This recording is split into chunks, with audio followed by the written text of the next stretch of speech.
तो भाई लोगों फिल्मी इंडस्ट्री में ऐसा लग रहा है कि जो पुराने चावल है ना उनका जो वक्त है फिर से वापस आ चुका है। आपने सनी देओल को देखा होगा बॉर्डर 2 में और भी फिल्मों में देखा होगा। लग रहा है कि भैया ये एक्टर कभी बूढ़ा हुआ ही नहीं। और वहीं मैं बात करूं बॉबी देओल की तो भाई एनिमल आपने देखी थी। एनिमल के बाद तो ऐसा लग रहा है कि भैया ये बंदा और जवान हो गया और साथ ही साथ एक्टिंग ऐसी तगड़ी हो गई कि पूछो मत। और एक टाइम तो इनका ऐसा हुआ करता था कि ये फिल्मी दुनिया से बिल्कुल ही विलुप्त हो गए थे डायनासोर की तरह। तो दोस्तों मैं बात कर रहा हूँ बॉबी देओल की एक मूवी आने वाली है। ये मूवी कब आएगी? 5 जून को आएगी और मूवी का नाम है बंदर। और लग रहा है कि ये जो मूवी है अच्छी होने वाली है क्योंकि बॉबी देओल की जो एक्टिंग है उसमें काफी ज्यादा इंप्रूवमेंट हो चुका है। और ये मूवी है अनुराग कश्यप की, यानी कि डायरेक्ट कर रहे हैं। और अनुराग कश्यप का तो आप सभी को पता है ब्लैक फ्राइडे, देवडी, अगली और भाई साहब एक मास्टरपीस जिसका नाम है गैंग ऑफ वासेपुर। और भी कमाल कमाल की मूवीज इन्होंने डायरेक्ट करी है। मूवी की स्टोरी अगर मैं बताऊं तो भाई मूवी की स्टोरी ऐसी हो सकती है कि भैया ये जो बंदा होता है हीरो बनना चाहता है लेकिन झूठे रेप केस में इसको फंसा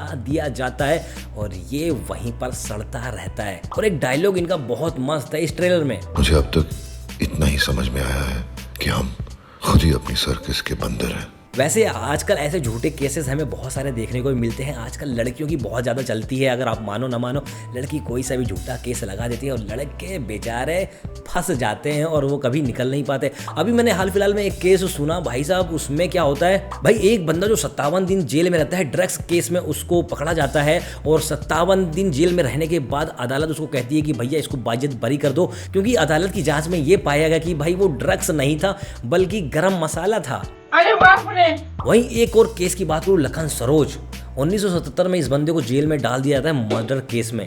और ये जो बंदा होता है 104 साल का जब हो जाता है तो अदालतें, जो बड़ी अदालतें होती हैं, वो कहती है कि हमें कोई ऐसा सबूत नहीं मिला, ठोस सबूत नहीं मिला, इसी वजह से हम इनको बाइज्जत बरी कर रहे हैं। 48 साल जेल में रहने के बाद ये बंदा 104 साल का हो जाता है, उसको छोड़ा जाता है। जब ये वापस आता है तो इसकी पत्नी मर चुकी होती है, इसके बच्चे भी मर चुके होते हैं। मतलब क्या ही फायदा, मतलब भाई पूरी जिंदगी बर्बाद।